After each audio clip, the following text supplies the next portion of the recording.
Hi, everybody. Hello. How's everyone? Okay. And you? Doing very well, thank you. Great to be back with all of you. Let me start by introducing you first to the new director of our press operations, Robert Greenan, right here.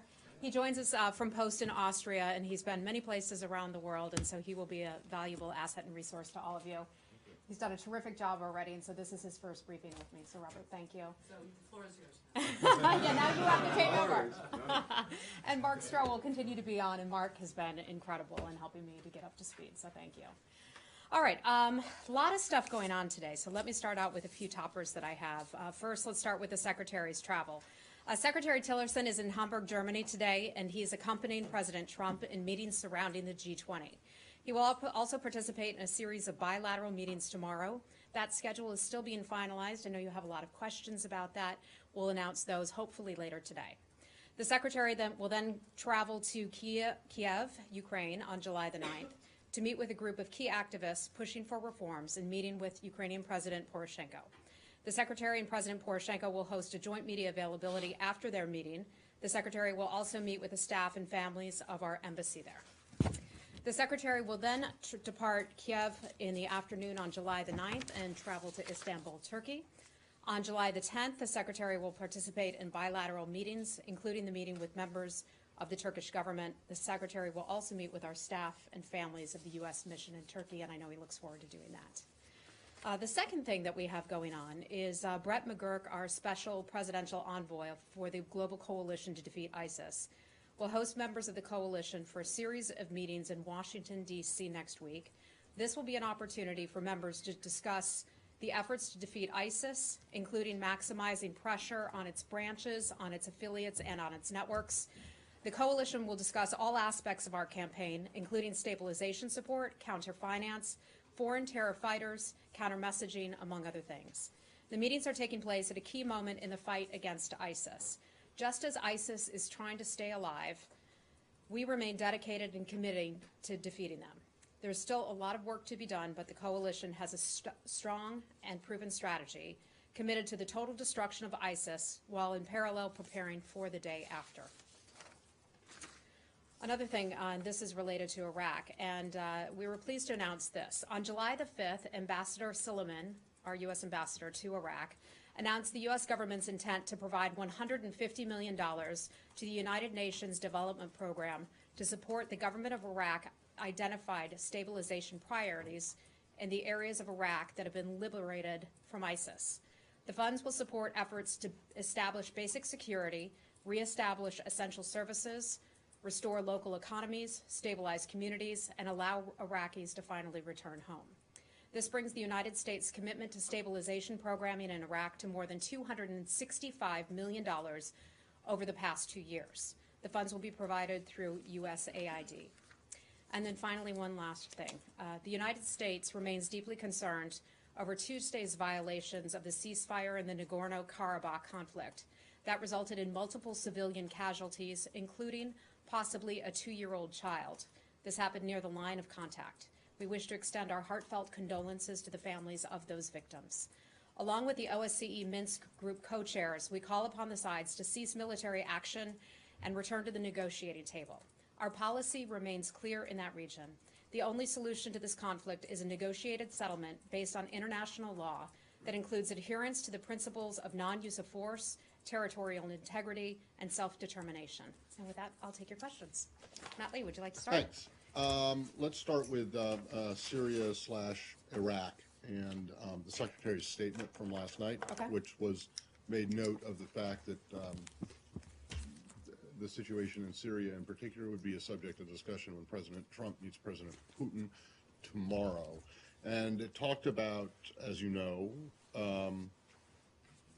cooperation between the United States and Russia, including in the military front, setting up, and it specifically mentioned no-fly zones. And the reason I'm asking about this is because it has been the position of, in the past, of the Pentagon, that a no-fly zone, setting them up in Syria would be very, if not unworkable, extremely difficult and very expensive to do. Has there been a shift in position on that?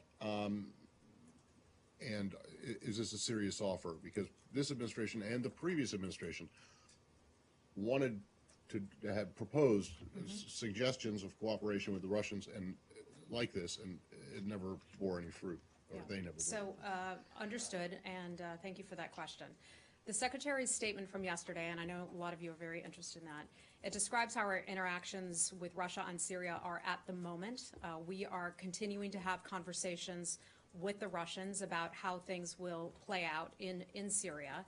Our overall policy has not changed on that matter. The United States is looking to explore the possibility of establishing what we would consider to be joint mechanisms for ensuring stability with Russia and in Syria. If our two countries can establish stability on the ground, we believe that that will lay a foundation for progress on the political settlement of Syria's future. The policy has not changed. Some of the words and some of the phrasing may have changed at this point, but overall, it's just one of a series of options that the United States will now consider. So, no-fly zone. The United States is considering a lot of things. The Secretary, and I don't want to get ahead of any of those conversations that are being had or will be had this week, so I'm just going to leave it at that. So, all right, but when you say joint mechanisms for securing Syria, particularly places that have been liberated from ISIS, that goes beyond the current deconfliction, right? I mean, we are exploring a lot of options. Syria continues well into its 6th year now.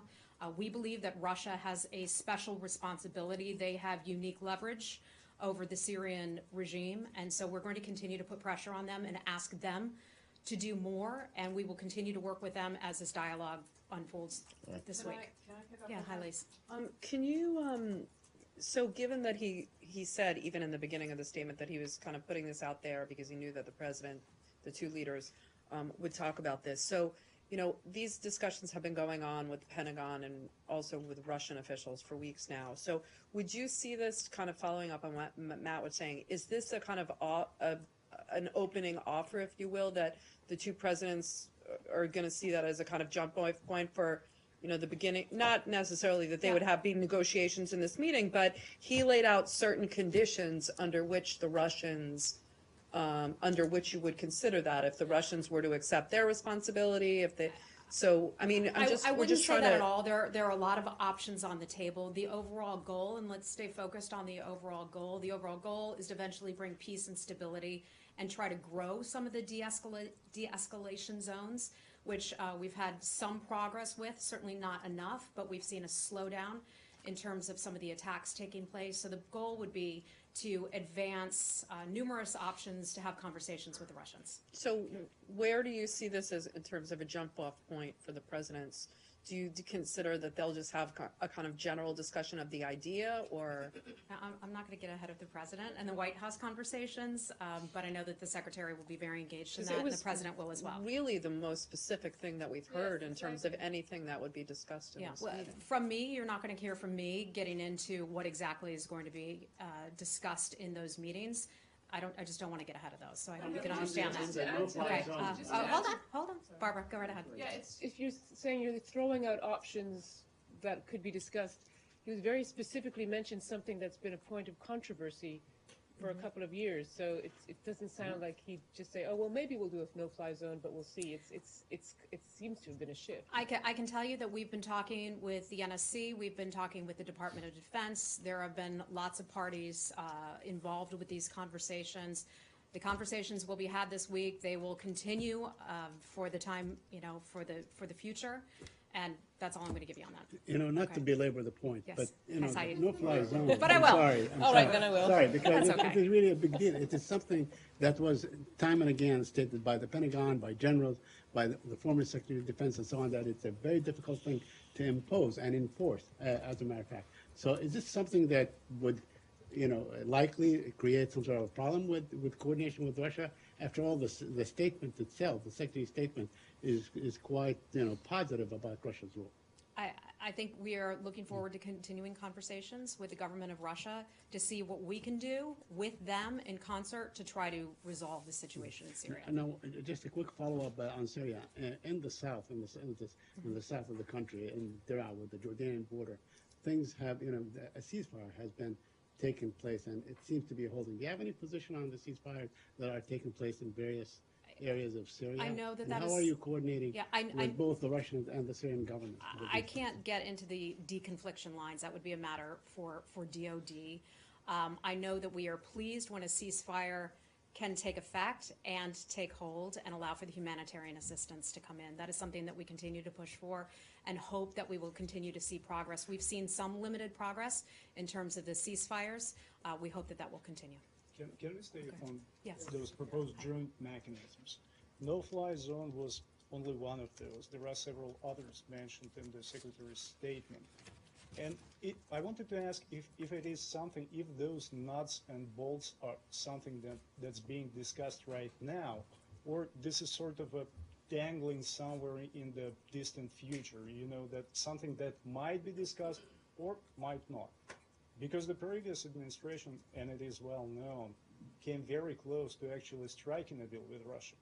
And as Secretary Kerry put it, it was sort of blocked by the Pentagon. I think your question would fall under the realm of some of the diplomatic conversations that will be had presumably this week and in the near future. So I'm just not going to get into that part, okay? Thank you. And just one Barbara, go ahead. clarification, when he says on-the-ground ceasefire observers or observation, does that open the door to American troops doing that, or I know, or what does that mean would be exactly? that would be a DoD matter. So I'm going to leave the Secretary's statement at that. When we start to talk about forces on the ground, that's just something that they would have to cover. Okay, anything else on Syria? Okay. On Russia, Excuse me, okay.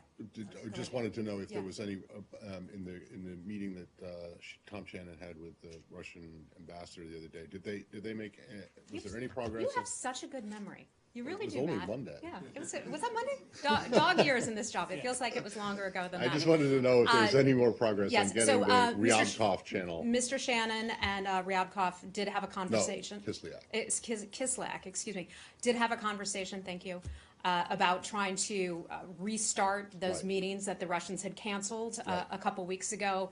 No meeting has actually been set at this point, but I know they had that conversation about that. But they're trying to set up a meeting for next Next month, aren't they? At least I don't have any timetable or any exact meetings to give you, but I know that they're talking about that. Yeah, and then Are you on, Lori, are you on Syria or Russia right now? Syria. Okay. On the meetings for the global coalition that will be held next week, are the Syrian Democratic Forces going to be invited? They will not. This is a meeting of the actual members of the coalition. I believe there are about 72 members of the coalition, countries as well as entities such as NATO, for example. SDF, the Syrian Democratic Forces, is not a part of that. What about the Kurdistan regional government in Iraq? I don't know. I can check for you on that. Okay. Just one more question. Yes. So, in Syria, there was a large demonstration protest yesterday in the Kurdish city of Afrin against attacks from Turkish-backed forces in that city. Do you have a statement on that? Are you? I don't believe I do. I know that that's something that we've been following carefully, but let me see what I can get for you on that, okay? Okay. Anything else on Russia or Syria? Okay. You want to go to North Korea? Yes, sir. Okay. Okay, on recently ICBM launch about North Koreans. Nikki Haley, U.S. ambassador to United Nations, she said that the U.S. has the strongest military power we could use if we do want. Is that means U.S. take any military action to the North Korea? Or? I know that Ambassador Haley, as she pulled together that UN emergency meeting earlier this week, it's obviously a huge concern to not just the United States, but Japan and South Korea as well. They're looking at doing some Security Council resolutions sometime in the near future.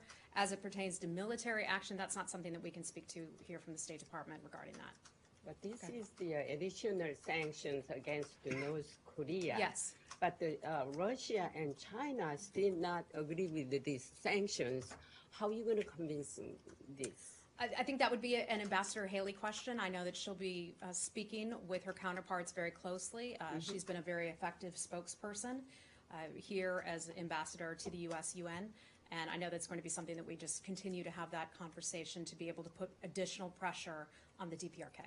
So Kim Jong-un announced yesterday, he said that North Korea will not put nuclear and military, missile issues on the negotiation table.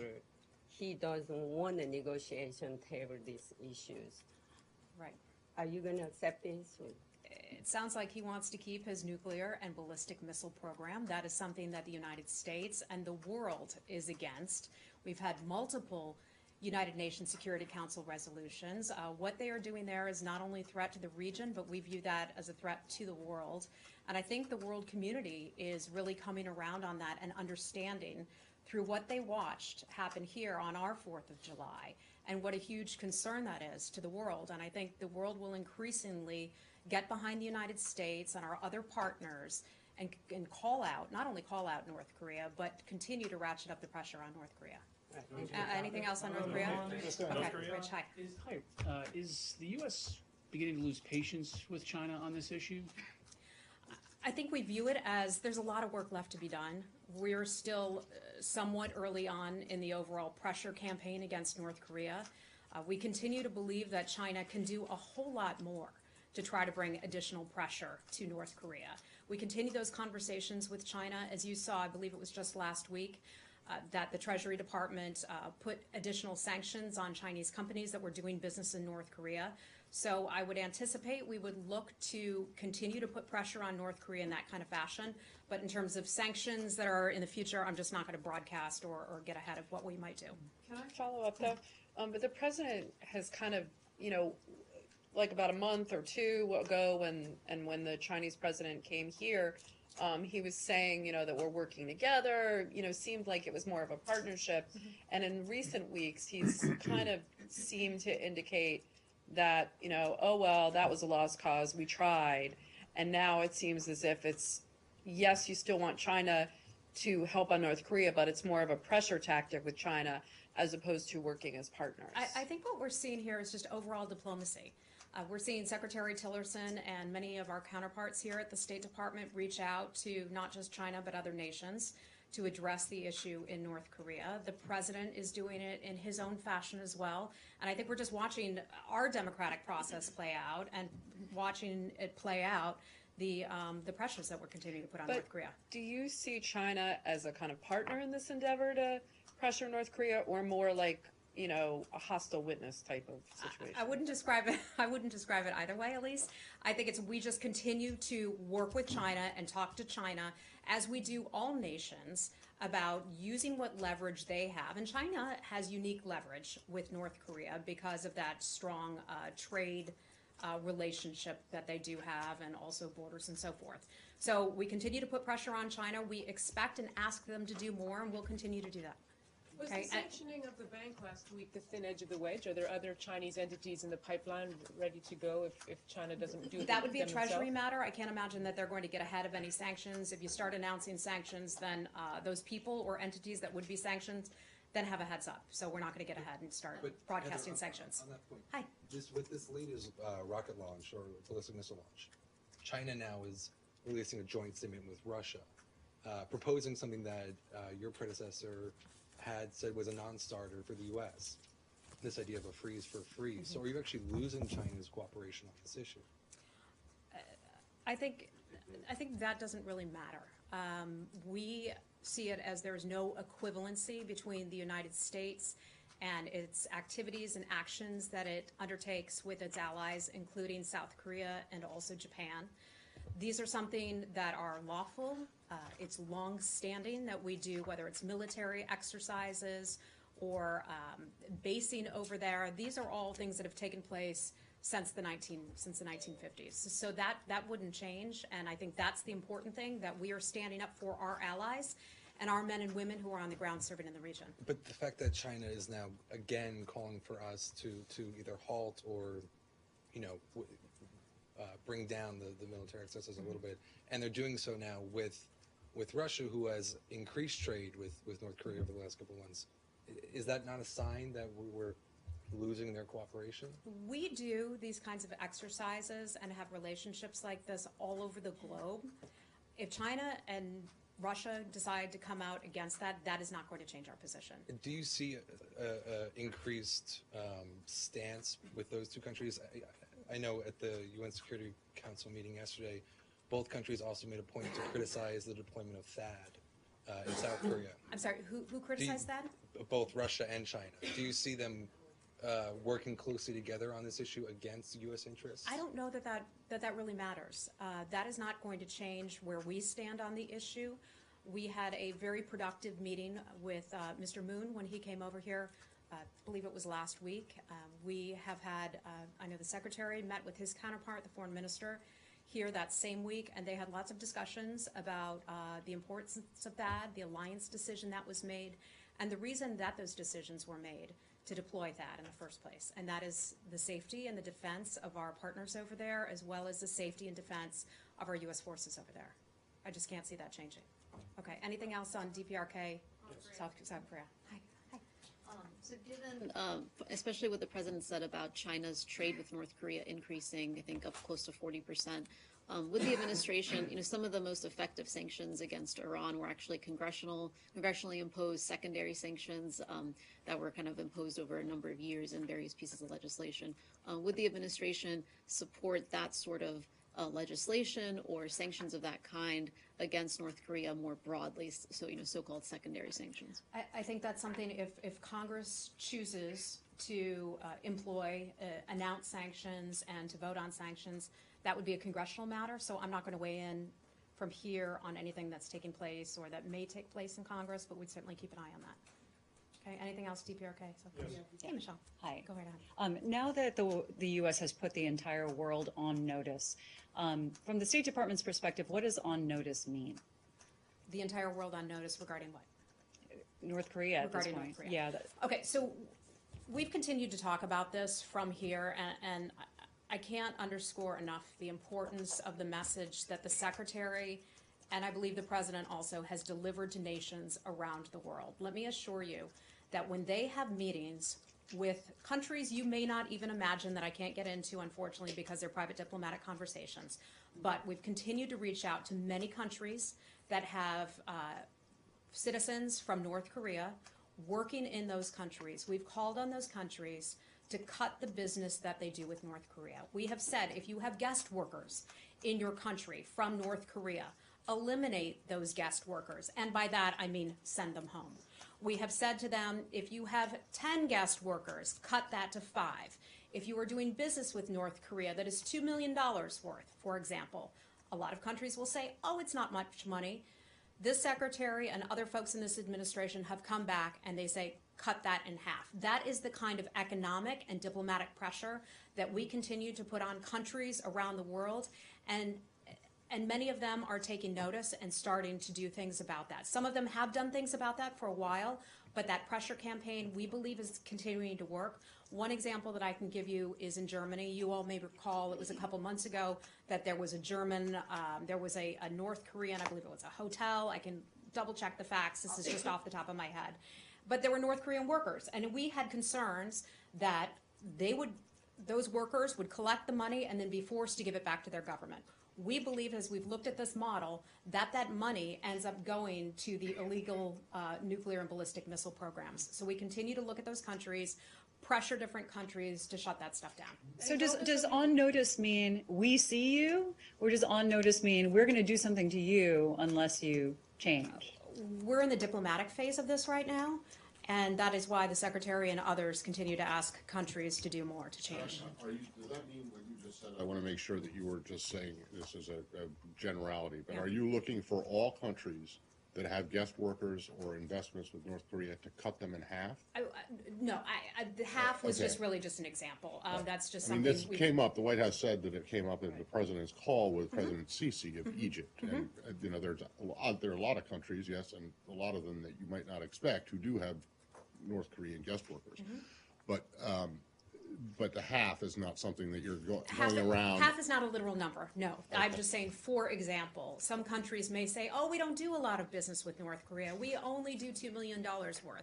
We'll say, make that a lot less. Secretary Okay. because, I mean, What everybody seemed to agree on yesterday in the Security Council was that nothing has been working. So when you hear Russia suggest, well, why don't we try dialogue first and foremost without preconditions? Is that anything that the U.S. would consider at this point? I'm not going to get into what Russia's plan is right now and comment on that. But would the U.S. consider trying to talk to Kim Jong-un without preconditions?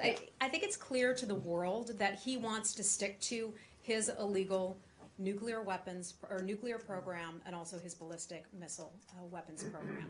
I think his actions that he took earlier this week are very clear. I'm not going to get ahead of what could happen down the road, but I just can't anticipate that. Can I just go back to the guest workers and such? Sure. Secretary Tillerson at that meeting at the UN, I don't even know how long ago Oh gosh, was the one it? back in March or so? Yeah. Yeah. Was it then? April. Whenever. Okay. Good memory. It kind of brought this up in terms of the U.S. wanting the international community to do this. So, Nikki Haley brought it up yesterday. Is this something that perhaps you would want to put into a UN Security Council resolution to mandate UN? Because, I mean, I think the last resolution called for members to consider thinking about getting rid of their guest workers or something, but it's not mandated by international law. They're all supposed to stick to their resolutions. We hope that those countries will take responsibility and adhere to sanctions under various resolutions. But I'm not going to forecast. But they were voluntary. But what I'm saying is they were what might be in a UN Security Council. I understand, but they're voluntary. It was kind of like you urge them, and in these resolutions, that's more of a voluntary decision. And I'm wondering, beyond like Secretary Tillerson saying, the U.S. wants you to do that, is there consideration to making this illegal under international law? I just can't comment. But he is going beyond UN resolutions with the way he's pressuring on guest workers, no? Because as Lise was Barbara, saying, I think this is a good thing. We see North Korea as a nation that. You didn't say it was a big Yeah, no. I just want to make this clear. We see North Korea as a nation that starves its people, that treats its people horrifically. We see a leader who is taking actions against the entire civilized world by continuing with this program. And so I think we will continue to look at various options to try to hold that country responsible and hopefully change their behavior. it's just a technical Can I switch question. gears? Can I Can I change topics? Do we have anything else on DPRK? Can I change? How are you? Hi, good. So another option that the United States is taking is denying the landing rights of the national airline of North Korea, Air Koryo. Could you please give us an update of the progress and status on that front? And then would this be addressed in next week's, I believe it's on Monday, the aviation meeting here at the State Department? The aviation meeting at the State Department. Okay, I'll look into that one. I have to say I was unaware of the aviation meeting. I am familiar with this, that is one of the areas that we have been looking for governments to try to narrow. You bring up the issue of the state-run airline in North Korea. I know some of the flight route options have been curtailed. That is something that we are pleased with, and that is another example of the kinds of ways that we are asking other countries, North Korea included, to try to put pressure on them. Okay, hold on. Are we done with DPRK? No, one last. Okay, go ahead. Yeah, I think so. The Russian Deputy Foreign Minister Morgulov is in town. He met with Ambassador Yoon today. Do you by any chance have a readout? And secondly, Ambassador Yoon is going over to Singapore to take part, as the State Department has announced, to take part in the so-called Northeast Asia Cooperation Dialogue, I think the thing is called. Supposedly, North Korea is a part of this, to that informal club. So the meeting that you're talking about, that Ambassador Yoon is attending, my understanding is that they will be talking about regional issues. I know a lot of people are interested in Ambassador Yoon and his travels because he was key to bringing home Otto Warmbier, so I know a lot of people take interest in his schedule. My understanding is that he has no meetings with the North Koreans. If anything changes on that, and if I can share it with you, I certainly will. And Morgulov. Okay. There was a meeting here today, and the Russian Foreign Ministry actually posted photos from the conference room. I don't know what floor it was on, but it was in this building. So if You I can don't find have out any a information brief on readout. that. I don't have a readout on that meeting. If I can get anything for you, I certainly will. Can I change Just topics? one more on this Northeast Asian. Is he planning to talk to any North Korean officials? Because they're members No. of this. No, my understanding is that the North Koreans will not be attending. That's what I was told. Thank you. And he will not be meeting with them as a result. Qatar, on Qatar really quickly, Sure. The 4 Arab nations were commenting on Qatar's rejection of their demands. How much of this crisis will occupy the Secretary's time while he travels? And as it has been going on for a month now, is there consideration here at State of changing approaches? Yeah, so it's now, I think as of today, been a month and a day. We remain very concerned about that ongoing situation involving Qatar and GCC countries. We've become increasingly concerned that that dispute is at an impasse at this point. We believe that this could potentially drag on for weeks. It could drag on for months. It could possibly even intensify. The Secretary will remain engaged. He's been very engaged and has made himself available to all sides of this matter. We continue to stay in close contact with all of them and will continue to do so. The Kuwaitis have done yeoman's work on trying to mediate the dispute, and we continue to thank them for their efforts in doing that. It certainly has not been easy. We believe overall that the fight against terrorism is something that will bring all these countries together eventually, because we still have that shared fight, and I think all the nations recognize that. Can I take that? Okay. Let's stay with Qatar if anybody has any questions on that. I have a kind of a question kind of related to Qatar, but it can wait. It's not about Qatar. It's about one of the countries involved. Okay. Got it. All right, let's move on then from Qatar. Yeah, can we go to the Palestinian-Israeli issue Yes. very quickly? Okay. I just wanted to actually have a comment on the announcement by the Israeli government about new settlements in East Jerusalem. You have any comment on that? There's been an announcement on the 3rd Yes. and the 4th of this month. Yeah. So I think the president has been very clear about this, and our message on that has not changed. The continuation of unrestrained settlement activity we view as something that gets in the way of what we hope will be an eventual peace process. This administration has made that a priority with Mr. Kushner and Mr. Greenblatt just having made a trip over there, one in what we believe will be a series of trips over there, but our position on the settlement activity has not changed. But in the past, every time there was a new settlement activities, the State Department would either issue a statement or say something and so on, in particular to that particular building project and so on. Are you prepared to issue any kind of a statement on this? I don't have a statement that is currently in the works on that issue right now, but our position, again, has not changed, that settlement activity, we believe, can be an obstacle to peace, and we continue to make that a priority. Okay, go ahead, Matt. I know that you're not probably super familiar with all the granular Talmudic details of this. Does the administration make a distinction between settlements in the West Bank and housing in East Jerusalem? That is a good question, Matt. I'm not sure. Let me dig into that for you and see what I can get for you, okay? Okay. Thanks. Okay. Anything else on Israel? Yeah. Hi, sir. Tell me your name. I don't think we've met. Insider. Hi. Hi, Aaron, nice how are to you? meet Nice to meet you. So there seems to be a differentiation in the administration between restrained and unrestrained settlement construction, because frequently the administration has said that previous settlement freezes have not advanced the prospects for peace, while at the same time saying unrestrained settlements have also not.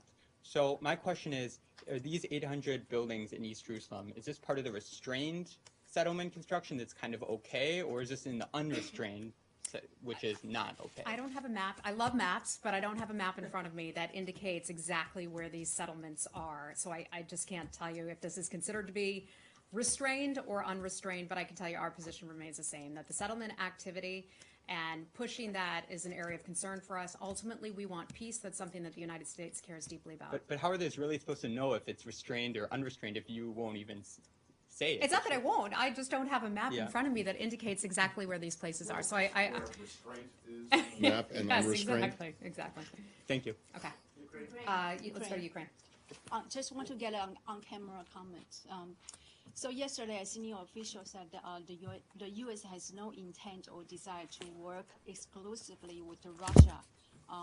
Can we be assured that Washington is not going to cut a deal with Moscow over Ukraine, particularly after President Trump's meeting with Putin tomorrow? So, as you may recall, President Poroshenko from Ukraine came over here not long ago. He had a series of very productive, very friendly, and warm meetings with the president and also with the Secretary of State. We have a good relationship with that nation. The Secretary, as you know, will be headed to Ukraine in a few days, and that is something that we view as an important relationship. We continue to be concerned about the situation in Crimea and in the eastern part of Ukraine, and we continue to work toward pushing parties to follow through on the Minsk agreements, but I cannot anticipate that there will be any changes. That is an important country to us, and I think that that hasn't changed. Can we be assured that U.S. is not going to cut a deal with Moscow over Kiev? In doing what? In a kind of bilateral agreement, and then sell out. And sell out the Ukrainians? Can we be assured? We have continued. You admit to that. Yeah, right? We have continued to call upon the Russians and the Ukrainians to come together. We remained very concerned about the security situation in the Donbass. You know that. We have talked a lot about how we believe that the so-called rebels are Russian-backed, Russian-financed, and are responsible for the deaths of Ukrainians. I don't imagine that we will be backing away from our concerns on that. Okay, last question, please, sir. Can you give, please, a little bit more details about the future meeting with Tillerson and Poroshenko? Which topic they will discuss, besides of the Minsk agreement, of course? And secondly, will Secretary discuss the future supply of the arms to Ukraine being in Kyiv? Because when President Poroshenko was here in Washington, D.C., he told he found a common language with the U.S. officials. So I'm not going to get ahead of the Secretary's meeting. You'll find me saying that a lot when the Secretary is getting ready to meet with a world leader. I know that we look forward to going over there. We have a lot of areas of mutual interest that will be discussed, including the security situation in Ukraine, but I'm not going to get ahead of the Secretary's conversations. Heather, can I Okay, sure. Things very briefly, and I'll be very limited follow-ups, if any. One, on the refugee, suspension of the refugee Yes. program, we've been told by resettlement agencies that you guys have now told them to continue to schedule previously vetted and accepted refugees through the 12th. Originally, after the Supreme Court decision came out, it was the 6th. Well, let me be clear about that, okay? At the time I said, and this was the guidance that we were getting from the Department of Justice and others, on or about. Remember, the limit is 50,000, right? And we estimated that number would be reached within a few weeks, and I think I said a week or two. Right. So there was never any particular date that was I'm set not out. trying to. Oh, okay. I just want to make sure we're clear. Well, no. I mean, they did set out a date. They said anyone who's was planning to come until the 6th should be scheduled. Actually, it was until we reached the number of 50,000. Is the 12th now the new, or the date at which you expect the 50,000 to be hit? So I'm not going to name a date, but I will tell you this. We have not reached that number of 50,000 refugees just yet. When we do reach that number of 50,000 refugees, whatever date that falls on, that will be the time. All right. And then has there been any clarification to the Iraqi translators? The initial guidance had been that they were going to be done on a case-by-case basis, whether or not they would have to go through the vetting all over again. But it was my understanding, and maybe I was wrongly thinking this, that that was being revisited and it was still being discussed. So I know you and I had talked about this not too long ago, and that was a question that I just asked our folks about today. But are you aware, has that been resolved finally? I'm not aware of whether or not that has been resolved, but let me just continue to look into that for All right, you. and then the My last apologies. thing is Bahrain, which was the country that was semi-related to Qatar. But this doesn't have anything to do with Qatar. It has to do with human rights. And this has been a perpetual concern, or a long-standing concern of this building and in general, and that is the two cases. One in Nabil Rajab, whose trial was postponed again, but is now expected to on the 10th to be a final verdict. And I'm wondering if you have had any discussions with the Bahrainis about, in this case, you previously called for his release. And then secondly, have, yes. and then, And I know last time that members from our embassy were present at his trial. okay, do you expect that to be happening again? That I do not know. I know we continue to be very concerned about that. We continue to be concerned about freedom of expression. Matt, as you probably know, as many journalists probably do, there was a closure of a newspaper, a news outlet not too long ago.